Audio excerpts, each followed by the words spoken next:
Hi, we're out on our range today, and for those who haven't heard me say this, or perhaps you're new to the channel, once again, no, you haven't won a prize. That's just people trying to scam you. Okay, today we're doing another tedious ammunition comparison, and I know these comparisons are tedious and not particularly entertaining. However, I think they can be good information. And what we're talking about today is Remington green and white box 38 Special Plus P 125 grain semi-jacketed hollow point versus Remington green and yellow box high terminal performance 38 Special Plus P 125 grain semi-jacketed hollow point. They're both Remington, they're both 38 Special Plus P, they're both 125 grain semi-jacketed hollow points. Is there really any difference between these two ammunitions? If so, what are the differences? And are those differences enough to make a difference? And we'll see if we can shed some light on that. And let's start with a close-up of what these ammunitions look like. On your left is the green and white box. On your right is the green and yellow box. So yes, the green and white box is yellow, the green and yellow box is white. I see no difference in the shape or design of the projectile. I can't see any difference in these two ammunitions except that the green and white box is brass and the green and yellow box is a nickel-plated casing. So how will our ammunitions compare in terms of accuracy? Well, to start with, in my experience these days, when someone is carrying a 38 Special for concealed carry, personal protection, home defense, it usually is some kind of snub-nose revolver. So today for our comparison, I'm going to use my Smith & Wesson Model 638 with a 1 7/8 inch barrel. And I'll go back 15 yards and I'll shoot the target on your left with the green and white box ammunition, the target on your right with the green and yellow box ammunition, and we'll see how our groups compare both for size of group and location of group.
Here's our green and white box ammo, and I can cover that group with one hand, but still that's a mediocre group. Now over here are green and yellow box ammo, except for the one flyer, which really was just me. This is a much better group. So is the green and yellow box significantly more accurate, or was that just me? I'll put up a new target, shoot it from 15 yards with the green and white box ammunition, and see if I can improve on this.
Now here's our second group with the green and white box ammunition, and this shot really was just me.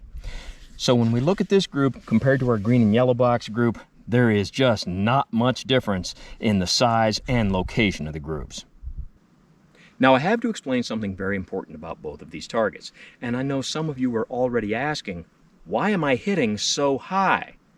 Not only am I hitting that high, but my aiming point on both of these targets was here. Now there's nothing wrong with either of these ammunitions. The problem here is that this particular Smith & Wesson Model 638 hits really high with just about any .38 special ammo I have ever put in it. When I carry this gun, it's loaded with Hornady Critical Defense with the 110 grain FTX projectile because it's pretty good ammo, and it's the only .38 special ammo I've found that will hit pretty close to where these non-adjustable sights are aligned. So there's nothing wrong with the ammo, it's just something about this particular handgun.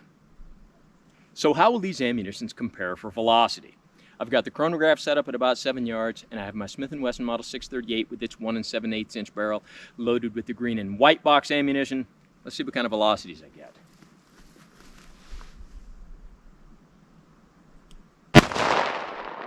.857,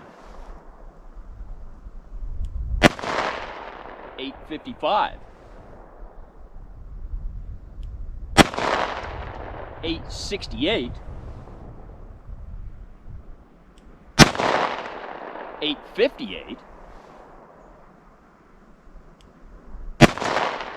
and 852.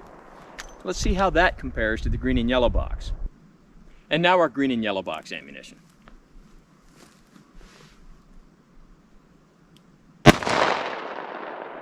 .121, probably a malfunction.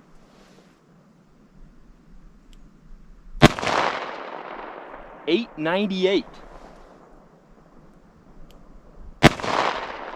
847, 830,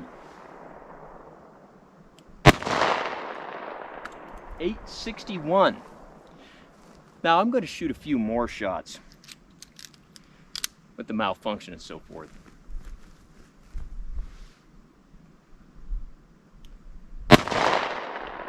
.113, 869, 820, 893, and 876. Well, we'll throw out those readings that were 100 and some, and then let's crunch the numbers. Well, I crunch the numbers, and it comes with the normal caveats that chronographs don't always agree with each other, and certain environmental factors like ambient temperature and elevation can affect chronograph results. We also saw that with the green and white box ammunition, the velocities seemed to be a little more consistent than with the green and yellow box. Now, we had a couple of chronograph malfunctions, like readings of 100 and some with the green and yellow box, and those happen. But excluding those, still, the green and white box seemed to be a little more consistent than green and yellow. But when it comes to a mean velocity, what we got with the green and white box was 858 feet per second. With the green and yellow box, 861 feet per second. A difference of 3 feet per second, well within variation of one round to the next, not enough difference to make a difference. I'm going to say the difference in velocity was effectively none. Okay, so far our two ammunitions are giving us the same accuracy, the same velocity, and upon visual inspection the projectiles appear to be exactly the same. But are they? To test that, we'll use our meat target. Now, for those who haven't seen it before, the meat target is leather couch skin, followed by pork steak pectorals, pork ribs, a bag of oranges to simulate lung tissue, more pork ribs on the back, 4 layers of t-shirt on the front, 4 layers on the back, and the whole thing followed by the new and improved high-tech fleece bullet stop. And I'll shoot this from 7 yards with my Smith & Wesson Model 638, which is loaded with the green and white box ammunition. Let's see what kind of effectiveness I get.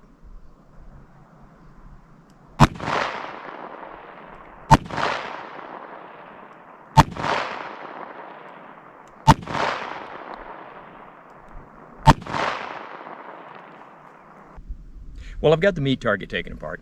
We can see the ribs on the front of the target have pretty good holes in them, and where projectiles hit ribs, shattered them. We see that our orange lung tissue has some pretty good damage, and our ribs on the back of the target just has holes through them, and actually none of the projectiles hit a rib. I fired 5 shots, of which 4 projectiles were stopped by the t-shirt on the back of the target, and 1 was stopped by the ribs on the back of the target. Let's take a close-up look at those projectiles. And here's our 5 projectiles, and they all have mediocre expansion. The one that actually has pretty good expansion is the one that was stopped by the ribs on the back of the target. Now we have a new meat target set up, and I have my Smith & Wesson Model 638 loaded with the Remington green and yellow box high terminal performance, and I'll shoot this meat target from 7 yards, and we'll see if our terminal performance is in fact higher.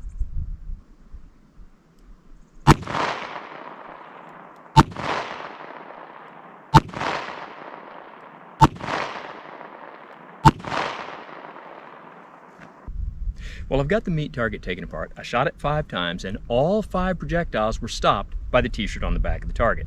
Now, the ribs on the front of the target have pretty decent damage, and where projectiles hit ribs, shattered them.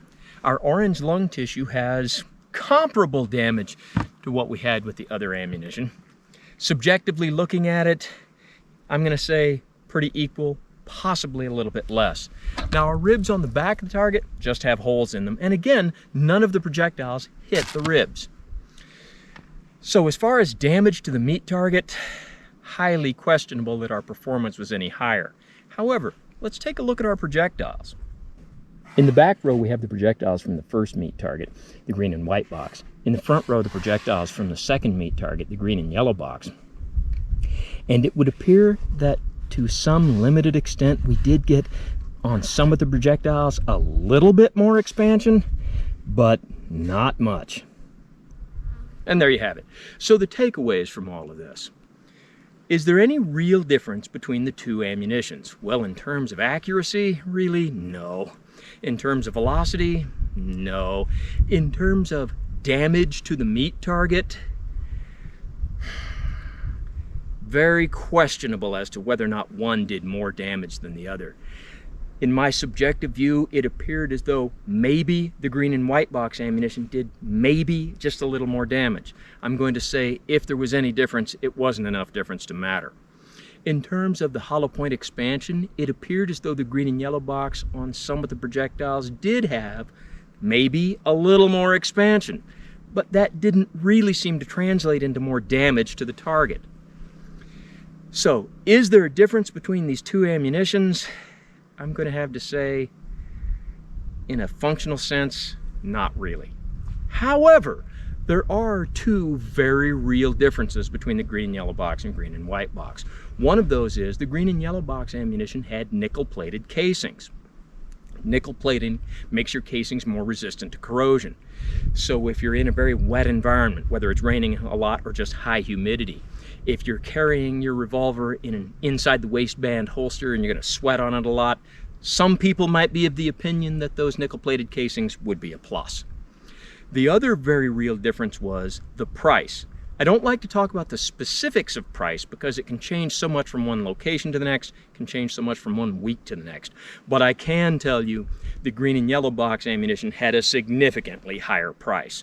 So there are some differences between the 2 ammunitions, but in terms of performance, I'm going to say the difference was at best negligible.